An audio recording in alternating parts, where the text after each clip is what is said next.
আম কেটে ধুয়ে রেখেছি, তার সঙ্গে কালো জিরে, জিরে, পাঁচফোড়ন, সর্ষে, জোয়ান আর শুকনো লঙ্কা নিয়েছি, এগুলো ভেজে গুঁড়ো করে নিয়েছি।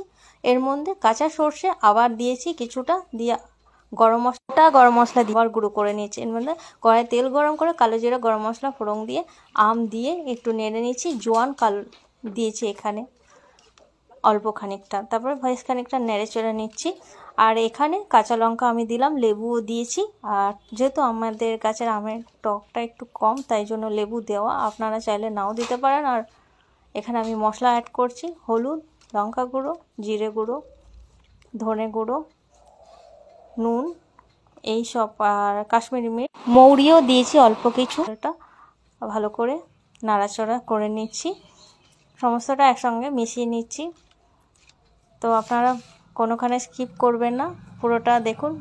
ভালো করে নাড়াচাড়ার পর বেশ এমনি হয়ে গেছে। কিছুটা লেবুর রস করে রেখেছিলাম, দিয়ে দিয়েছি। আর যে গুঁড়ো মশলাটা করেছি সেটা আমি লাস্টে দিয়েছি, দিয়ে আবার নাড়িয়ে চাড়িয়ে নিলাম। আর এখানে দেব আমি বেশ খানিকটা সর্ষের তেল, আর দিলাম ভিনিগার। ব্যাস, আর কিছু দিতে হবে না। রেডি একদম, আজকেই কাটা, আজকেই বানানো চটজলদি আচারের রেসিপি আপনাদের সঙ্গে শেয়ার করলাম। কেমন লাগলো অবশ্যই জানাবেন। থ্যাংক ইউ ফর ওয়াচিং, ভালো থাকবেন।